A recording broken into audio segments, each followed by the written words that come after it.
이번 최고위원 선거에서 각본 없는 드라마를 연출하신 분이죠.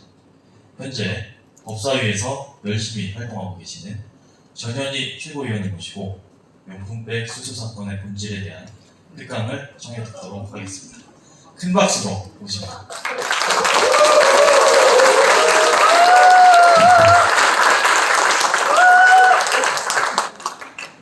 전현희! 전현희! 전현희! 전현희! 전현희! 감사합니다. 법사위 화이팅! 가자!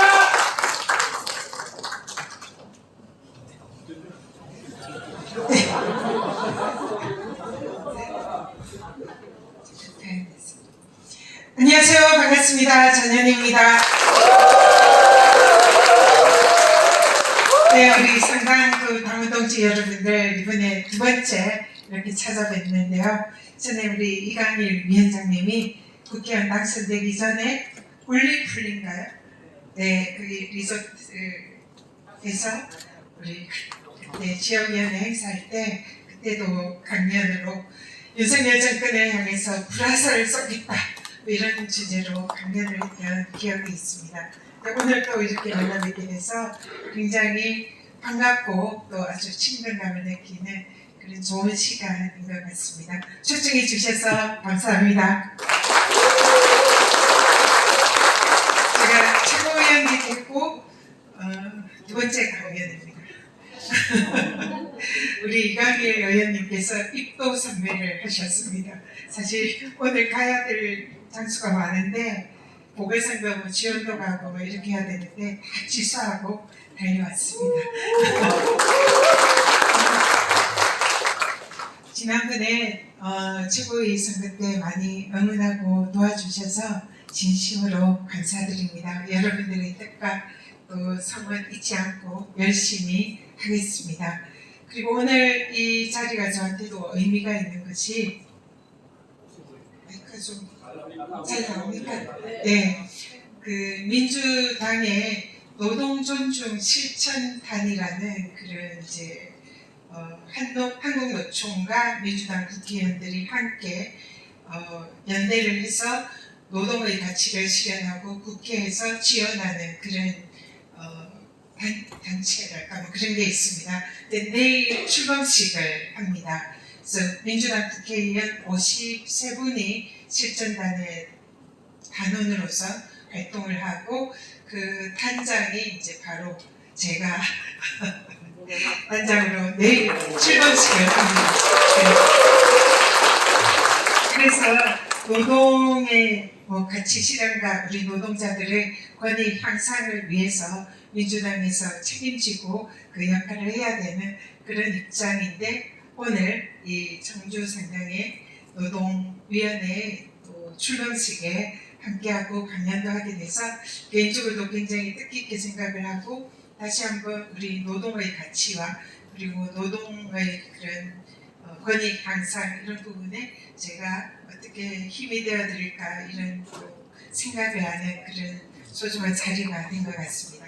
다시 한번 우리 이한기 위원장님과 청주상당 노동위원회 출범 진심으로 축하드리고 저도 국회에서 민주당에서 역할을 충실히 하고 뒷받침하도록 하겠습니다. 축하드립니다. 네, 축사는 그 정도라고요. 오늘 저에게 강의를 맡긴 것은 주제를 어떻게 이런 주제를 선택을 하셨어요? 김건희 명품백 수수 사건의 본질이라는 제목으로 강연을 해달라 이렇게 요청을 하셔서 제가 이걸 국민권익위원회에서도 국민권익위원회가 착각금지법 중부부처입니다. 그래서 이 사안에 대해서 국민권익위원회가 정면으로 지금 제 역할을 못하고 있고 그리고 또 검찰에서도 여기에 대해서 최근에 무혐의를 내려서 제가 민주당의 법사위 위원으로서 이 문제를 굉장히 심층적으로 다루고 있습니다. 이번에 최고위 선거 때도 그 일련의 과정에서 제가 좀 너무나 분노했던 그런 사건이 있었는데요. 일단은 이 사건의 본질은 저는 그렇게 정의를 합니다. 이 사건의 본질이 뭐냐? 저는 이 사건의 본질은 물론 영부인이 금지된 물품인 명품백을 300만 원 상당의 그 백을 받았고, 그리고 또 화장품 이런 것까지 합치면 한 500만 원 상당의 금품을 수수했습니다. 그런데 이거는 뭐 도의적으로도 그리고 법리적으로도 있을 수 없고 사실상 범죄로 볼 수 있는 그런 행위인데, 그보다도 더 본질적인 것은 명백하게 이 사안은 대통령의 범죄라는 겁니다. 윤석열 대통령의 범죄, 저는 그렇게 봅니다. 그런데 대통령의 범죄는 헌법과 법률 위반이면 탄핵 사유가 될 수가 있죠. 그렇기 때문에 이 사안에 대해서 그 본질을 흐리기 위한 다양한 그런 시도가 있었고, 그것에 앞장선 것이 권익이나 검찰과 같은 국가기관이었다. 그래서 윤석열 대통령의 탄핵 사유에 해당될 수 있는 헌법과 법률 위반, 이것을 덮기 위한 윤석열 정권의 사실상은 고의 무사 행동 대장격으로 권익이나 검찰이 나서서 면죄부를 준 사건이다. 저는 이렇게 규정을 합니다. 그리고 그러한 부분에 관해서 그 과정에서 국민권익위원회의 부패방지국장을 하셨던 너무나 강직하고 또 원칙을 지키려고 했던 한 젊은 국장이 정말 안타까운 희생을 했다. 그렇게 저는 생각합니다. 우리 이번에 이제 돌아가신 김상년 부패방지국장은 제가 권익위원장으로 있을 때 제가 가장 아끼고 존경하던 그런 직원이었습니다. 그분이 생전에 권익의 부패방지 업무에 굉장히 소신이 있고 또 자부심을 가지고 권익위의 이 부패방지 업무를 좀 더 업그레이드해서 대한민국을 청렴한 대한민국으로 만들고 싶다. 이런 생각을 늘 저한테 얘기하면서 저한테 청렴연수원의 원장으로 좀 발령을 내달라 이렇게 요청하더라고요. 청렴연수원 혹시 아세요? 여기 청주에 있잖아요. 청주에 있는 권익의 이제 산하 기관입니다. 그런데 그 청주에 보내는 것은 사실은 이제 제 입장에서는 우리 권익의 우수한 인력에 제가 같이 일을 할 수 있는 그런 인력을 다른 데 보내는 그런 느낌이 있어서 안 된다. 우리 권익위에서 이 부패방지 업무에 대해서 당신만큼 전문가도 없고 가장 권익위 청렴도 이런 높인 업무에 전문성을 가지고 있는 또 사명감 있는 그런 분이라 절대로 안 된다 이랬더니 몇 달을 졸라가지고 청렴연수원으로 보내달라는 거예요. 그러니까 왜 그러냐 이랬더니 가장 중요한 것은 교육이다. 그래서 공무원들에 대한 반부패 교육을 보다 내시하고 청렴연수원의 원장이 과장급입니다. 그런데 이 청렴연수원을 국가청렴연수원으로 격상을 시켜서 여기를 차관급으로 이렇게 원장을 만들고, 그리고 대한민국의 모든 공직자들이 의무적으로 여기 청렴연수원, 국가청렴연수원에 와서 교육을 받고 또 민간 분야의 이런 청렴 교육도 대행할 수 있는 명실상부한 대한민국 최고의 이런 청렴 반부패 교육 기관으로 만들고 싶다. 그런 역할을 내가 하고 싶고 그것을 기틀을 닦는 역할을 청렴연수원장으로 가서 하고 싶다. 이런 이제 얘기를 계속하면서 저를 설득을 시키는 거예요. 그래서 저도 교육의 중요성을 잘 알고 있고 그런 방향으로 가는 게 맞겠다 싶어서 한 몇 달 동안 그 요청에 대해서 이제 거절을 하다가 하도 그렇게 하겠다고 좀 제발 보내달라 그래서 청렴연수원으로 발령을 했습니다. 그래서 그때 계속 청렴연수원에 있어서 그 업무를 했다면 이런 비극적인 일이 없지 않았을까 그런 생각을 했었는데, 제가 이제 권익이 떠난 이후에 다시 그 분위기로 아마 복귀하라는 그런 발령이 난 것 같아요. 그래서 본인이 그걸 굉장히 그렇게 하고 싶어 하지 않았지만 그래도 위에서 발령을 내리니까 할 수 없이 본청으로 최종으로 다시 돌아갔는데 그런 게 저는 이제 지금 생각하면 너무 안타깝고 정말 좀 너무 슬픕니다. 저는 정말 가슴이 마음이 찢어지는 그런 느낌인데요. 그래서 청주에서 청렴연수원을 정말 국가청렴연수원으로 격상하고 더 키우고 위상을 높이고 그랬으면 그 고인의 뜻이 그렇게 실현이 됐으면 얼마나 좋았을까 그런 생각으로 오늘 청주에 오니까 그런 생각이 납니다. 그래서 이번에 그 명품백 수수 사건은 이거는 그 권익위는 청탁금지법 주무부처가 권익위의 이 내용에 청탁금지법 위반이 있는가 그것을 조사해달라고 권익위에 신고가 들어갔습니다. 그래서 권익위의 이 사건을 조사하던 실무 책임자가 이제 고인인 거죠. 국회방지 국장입니다.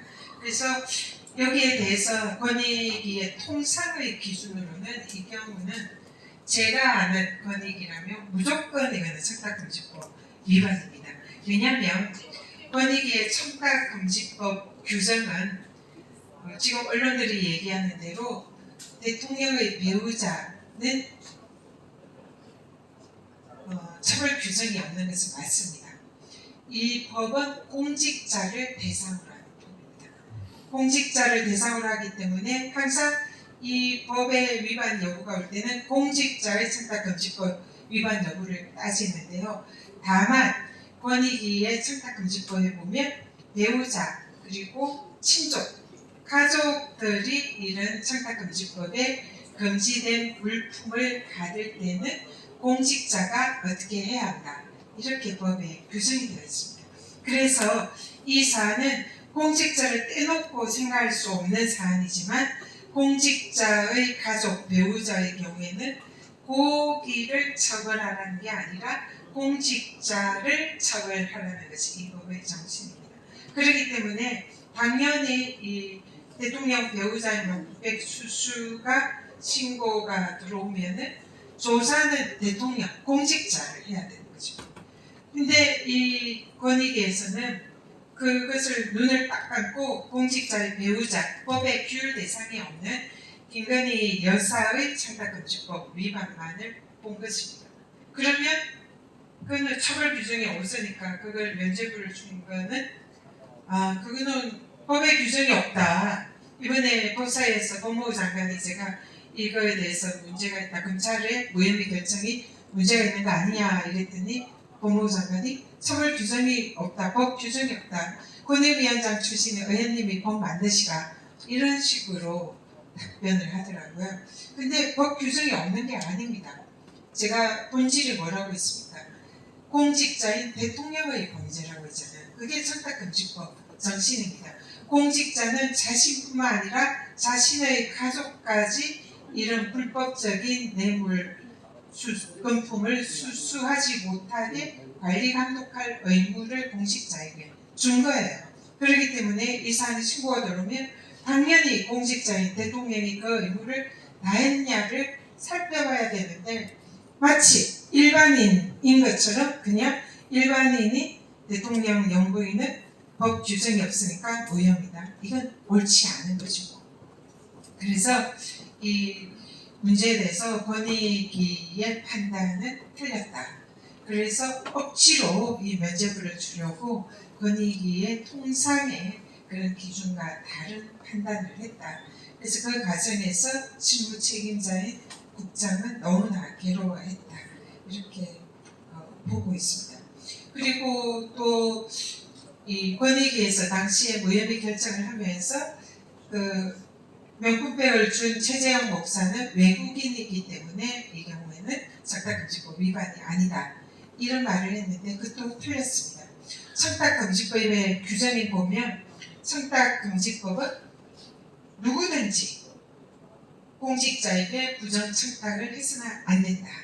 그렇게 돼 있어요. 여기서 내국인, 외국인을 가리지 않습니다. 그러니까 무조건 내국인이든 외국인이든 누구든지 이런 청탁을 해서는 안 된다. 법이 그렇게 되어 있는데 엉뚱하게 외국인이니까 이 법 규정 대상이 아니다. 이거는 법에도 어디에도 나와 있지 않은 정말 엉뚱한 얘기죠.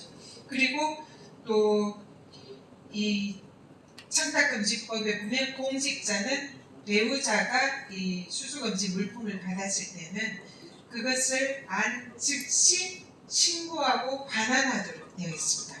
이게 청탁금지법 규정입니다. 그렇기 때문에 윤석열 대통령은 김건희 여사가 명품백을 받은 사실을 즉시 그 사실을 서면으로 신고해야 됩니다. 신고해야 되는 기간은 권익위나 수사기관에 신고를 해야 돼요. 그리고 거기에 대해서 바로 제공자에게 반환하게 되어 있습니다. 그래서 공직자인 대통령의 의무를 사실상 이행하지 않았죠. 그걸 이행하지 않을 때는 공직자가 부인이 우리 이강일 의원님이 오늘 아까 사모님 오셨던데 사모님께서 금지 물품을 받았을 때 그 사실을 이제 모를 수도 있죠. 얘기를 안 하면. 근데 만약에 그걸 받았다는 사실을 알게 되면 그러면 이걸 즉시 신고하고 반환해야 되는 거예요. 그래서 사모님을 만약에 이행을 하지 않으면 사모님을 처벌하는 게 아니라 의원님을 처벌하는 게 이 청탁금지법 규정입니다. 그러면 그 처벌 규정이 얼마나 어느 정도 처벌하게 돼 있을까요? 처벌 규정이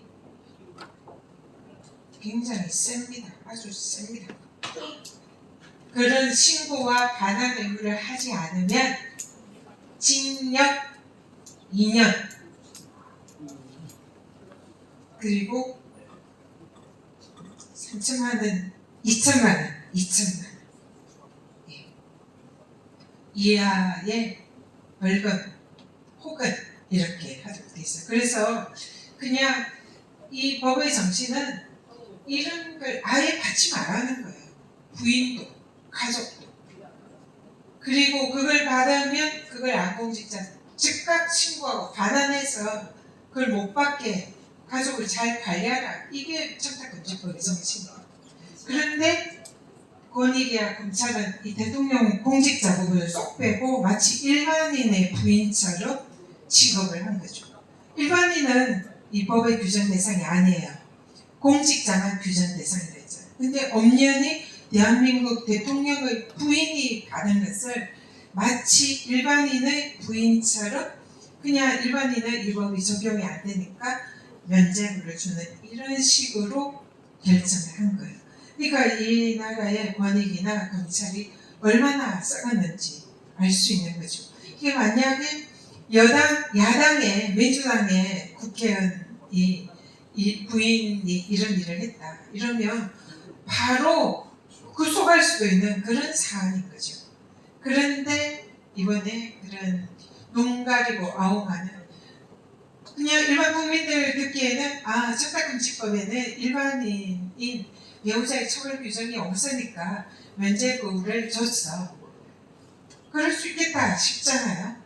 그런데 사실은 공직자의 부인이 받았을 때 공직자를 처벌하는 규정이 있다. 이런 부분에 대해서는 사실상 모두가 침묵하고 있는 거죠. 그래서 우리는 그 본질을 정확히 알 필요가 있다. 근데 여기서 그 공직자의 배우자가 이 물건을 받았을 때에 이게 이제 형사처벌 대상이 되려면 조건이 있습니다. 직무 관련성이 있어야 돼요. 대통령의 업무와 직무 관련성이 있어야 됩니다. 직무 관련성이 있나요? 지금 이 사안은? 이 사안은 이 최재형 목사가 그런 식으로 청탁을 했다고 하잖아요. 고 김창준 미 연방하원이 돌아가시면 현충원에 안장을 해달라. 그리고 이분을 국정자문위원으로 위촉을 해달라. 그리고 자신이 관여하고 있는 그 통일TV를 어떻게 방송을 하게 되는 것이 정확하게 기억은 안 납니다만 그 관련된 청탁을 했습니다. 그리고 곧 이어서 그 청탁을 하고 난 뒤에 대통령실을 통해서 국가보훈부에서 연락이 왔다고 했잖아요. 그래서 이 사안은 보훈부와 행안부의 업무와 관련되어 있는 내용을 청탁을 한 겁니다. 그래서 제가 얼마 전에 법사위에서 이완규 법제처장에게 질문을 했어요. 상임위에서. 이완규 처장에게 국가보훈부의 업무는 대통령의 직무입니까? 질문했더니 이완규 처장이 대통령의 직무 맞다 이렇게 얘기를 하는 거예요. 그러면은 이걸 퍼즐을 맞추면 최재형 목사가 국가보훈부의 업무에 관해서 청탁을 했고 이건 보훈부의 업무입니다. 그리고 국가보훈부의 업무는 대통령의 업무입니다. 사실 상식이죠. 대통령의 업무는 대한민국의 거의 모든 공적인 업무는 사실상 대통령의 직무라고 볼 수가 있죠. 그렇기 때문에 청탁금지법상 배우자가 물건을 받은 게 대통령의 범죄가 되기 위해서는 대통령의 직무 관련성이 있어야 된다. 이게 법 규정인데 여기에 대해서 직무 관련성 부분은 권익위도 눈을 감았고 조사도 안 했고 검찰에서도 이 부분에 대해서 직무 관련성에 대해서 제대로 조사를 하지 않고 그냥 면죄부를 발부를 한 거죠. 그래서 이 사안은 대통령의 직무 관련성이 있는 사안에 대해서 청탁을 했고 그와 관련돼서 명품백 그리고 샤넬 화장품, 양주 이런 것이 건네진 거죠. 그래서 이 명백한 청탁금지법의 그 구성 요건에 해당한다. 그리고 이 청탁에 관해서도 권익위의 유권 해석은 그 청탁을 한 것으로 족하지 청탁이 현실화됐느냐 이 부분은 아무런 상관이 없습니다. 청탁만 하면 되고 청탁이 현실화돼서 실현이 됐는지 유무를 따지지 않는 것이 청탁금지법 위반입니다. 자 그러면 한 가지 더. 그러면 대통령이 안 즉시 신고 반환해야 된다 그랬잖아요. 그럼 대통령이 김건희 여사가 명품백을 받은 것을 언제 알았을까요? 알았나요? 대통령이 몰랐으면 대통령의 범죄가 안 됩니다. 지금도 나는 그 사실을 모른다 이러면 실제로 몰랐다면 이 청탁금지법 적용이 안 됩니다. 대통령이 몰랐을까요? 알죠? 대통령이 몰랐다고 주장을 할 수가 없는 게 그렇게 하고 싶겠지만 대통령이 그 대국민 사과 비슷한 걸 하면서 이런 얘기를 했죠. 우리 부인이 확정하지 못해서 이것을 거절을 못했다. 그래서 받았다는 걸 인정했잖아요. 그리고 거기에 대해서 뭐 안타깝게 생각하니까 이게 뭐 사과인지 아닌지 뭐 그런 말을 국민들에게 했잖아요. 그걸 이제 언론은 사과라고 막 이렇게 뻥튀기를 해줬죠. 그래서 그때 물론 그 이전에 알았겠지만 국민들 앞에서 자신이 그 사실을 알았다는 것을 공식적으로 발표한 날이 그날입니다. 그 이전에도 뭐 기사를 통해서 당연히 알았겠지만 어쨌든 이거는 법률적인 용어로 자백입니다. 자기가 그 사실을 알았다는 걸 국민들 앞에서 자백을 한 거죠. 그러면 이거는 대통령이 사실 제가 그래서 이거 여러 차례 언론이나 공개적으로 발언했는데 그때 대통령의 발언은 이래서 했었다. 내가 우리 부인이 청탁금지법상 금지된 물품을 다른 사실은 내가 알았지만 내가 우리 부인에게 확정하지 못해서 차마 내가 이걸 신고하고 반환하지 못했다. 국민들에게 죄송하다. 그 때문에 내가 법 위반을 했다. 거기에 대해서 내가 책임을 지겠다. 이게 대통령의 책임 있는 발언이죠. 그 발언이 저는 정확하다. 그렇게 발언을 했어야 된다. 주장하는데 어떻게 생각하세요? 맞습니다. 이게 이 사건의 본질입니다. 그런데 이걸 덮기 위해서 우리 법기술자들이 온갖 법기술을 동원한 거예요. 외국인에게는 적용이 안 된다. 외국인에게 받은 것은 국가기록물이다. 국가기록물은 그거는 공무로 그 외교적인 그런 업무로 인해서 정말로 국가적으로 보존할 가치가 있는 물건이 한해서 적용이 되는 게 국가기록물법이에요. 최재형 목사에게 받은 물건 중에 제가 보기에는 국가기록물의 가치가 있다고 보이는 것은, 물론 또 최재형 목사가 그것을 줄 만한 그런 권한이 있는지, 국가기록물에 해당하는, 이는 정말 국가의 외교상으로 그 정도의 이제 위치에서 주고받는 그런 선물, 국가적인 선물이 국가기록물로 통상은 되는데, 그래도 정말 그냥 아주 폭넓게 백보양보해서 해석하면 최재형 목사가 준 선물 중에서 국가기록물로 한번 검토해볼 만하다 싶은 거는 저는 책이다 생각합니다. 그 책이 김영삼 대통령의 사인이 있었다고 그랬잖아요. 그 전직 고인이 되신 전직 대통령의 사인이 들어있는 그 책이다. 그 정도면 국가기록물로 한번 고민을 해볼까? 물론 요건은 그것도 사실은 좀 맞지 않습니다만, 그런데 그거 어떻게 했어요? 쓰레기장에 버렸잖아요. 그러면 권익위 그때 부위원장이 그 국가기록물이다 이런 얘기를 했는데, 그러면 그 말을 만약 백보양보해서 그대로 받아들이면 국가기록물법 위반이죠. 국가기록물을 마음대로 폐기 처분한 거니까 국가기록물 폐기 처분 관련된 형사처벌 규정도 있습니다. 그래서 그 법 위반이 될 수도 있는 거죠. 그래서 얼토당토 않다. 제가 그런 얘기를 하죠. 그걸 대통령실에서 뭐 사용하지 않고 대통령실 창고에 보관한다, 뭐 이런 얘기 하셨죠. 그래서 제가 이제 계속 원래는 그 얘기를 했습니다. 그러면 청탁금지법 위반에 사용된 범죄에 공여된 물품이라 이거는 범죄 행위와 관련된 물품이니까 형법상 작물에 해당한다. 대통령실 창고에 이걸 보관을 한다면 작물 보관죄가 될 수도 있다.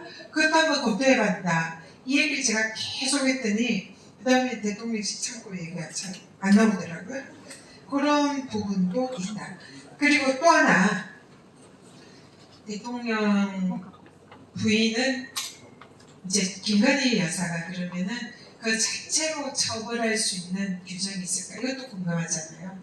청탁금지법은 아까도 말씀드렸지만 민간인에게는 적용이 안 됩니다. 그렇지만 어떻게 보면 이 사건의 가장 국민들에게 비난 가능성이 높은 행위를 한 것은 어떻게 보면 김건희 여사잖아요. 대통령은 부인에게 박제하지 못해서 어쩔 수 없이 신고 반환을 하지 못한 이런 측면이 있는 거고, 물론 그 경우에도 법상 위반이기 때문에 책임을 져야 된다, 저는 그렇게 생각하고요. 그러면 김건희 여사는 아무 죄가 성립하지 않느냐, 이게 우리가 고민하는 또 하나의 지점입니다.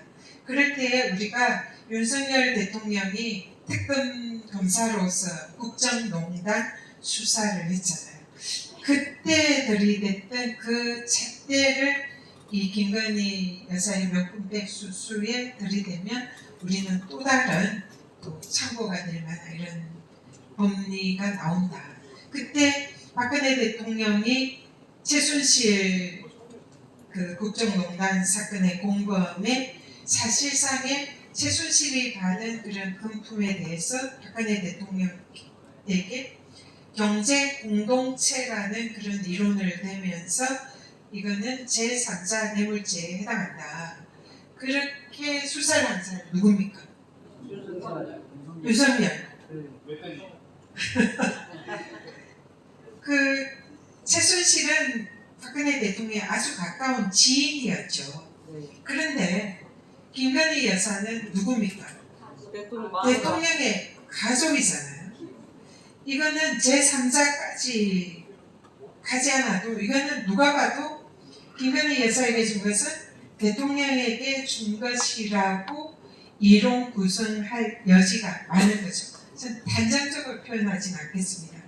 그런 법리가 충분히 해석이 가능할 수 있다는 거죠. 그러면 이거는 제3자 뇌물죄 내지 바로 대통령에 대한 뇌물죄 일부분도 검토를 해야 된다는 거죠. 근데 거기에는 이제 대가성을 요합니다.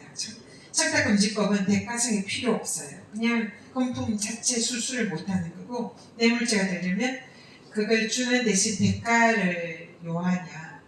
그 부분에 관해서는 이제 법리적인 검토와 수사가 필요한 부분이죠. 근데 그 부분도 충분히 검찰에서는 수사를 할 수 있는 사안이나 이 부분도 제대로 된 수사가 없었다. 그리고 뇌물죄의 경우에 뇌물죄는 공직자에게만 성립하는 신분범입니다. 마찬가지로 뇌물죄의 주체는 공직자예요. 그래서 이게 김건희 여사에게 준 뇌물이 대통령에게 준 뇌물로 인정이 돼야 대통령의 범죄가 되는데 이 부분은 이제 좀 법리적인 해석과 수사가 필요한 영역이다. 이렇게 보고요. 그렇지만 일반인에게 또 이 뇌물죄에 관해서 처벌할 수 있는 규정이 공무원이 아니라도 공무원에 관련되어 있는 사람이 공무원에게 이런 이제 그 청탁이나 이런 걸 해서 사건을 해결하는 그게 해당되는 게 알선수재죄 아니면 변호사법 위반입니다. 이것도 법리적으로 충분히 검토가 가능한 부분이죠. 그래서 김건희 여사에게 알선수재죄나 변호사법 위반 여부에 대해서도 수사하고 법리 적용을 검토해 봐야 하는데도 불구하고 거기에도 침묵한 게 검찰입니다. 그래서 검찰은 결론이 뭐예요? 그냥 청탁금지법만 딱 해서 김건희 여사는 처벌 규정이 없으니까 면제 이런 결론을 사실상 내린 거죠. 그래서 통상의 검찰이라면 이런 사안이 만약에 민주당 쪽에 이런 사안이 발생했으면 온갖 제명을 다 검토하고 압수수색하고 또 살피고 이렇게 했을 거예요. 근데 그렇게 하지 않은 이 권력기관의 그 눈을 감아주는 그러니까 윤석열 정권을 비호하기 위해서 윤석열 대통령 부부를 비호하기 위해서 구하기 위해서 온 권력기관들이 나서서 사실상 면죄부를 발부를 했고 진실을 감췄고 그 과정에서 제가 사랑하고 존경하던 강직한 권익위 국장이 안타까운 이런 죽음을 당했다. 그래서 이런 맥락에서 제가 그때 그런 분노를 표현을 했다. 이렇게 이해를 해주시면 될 것 같습니다. 감사합니다.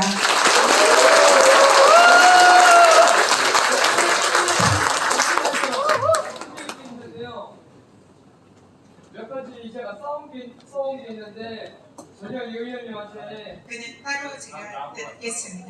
네, 지금 시간이 없는 것 같아요 지금. 네, 감사합니다.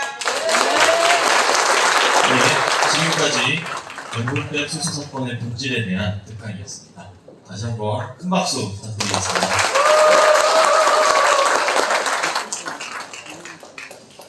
네, 이 명분백 사건의 본질은 결국 대통령의 배우자가 아닌 윤석열 대통령의 청탁금지법 위반이다라는 특강을 해주셨습니다.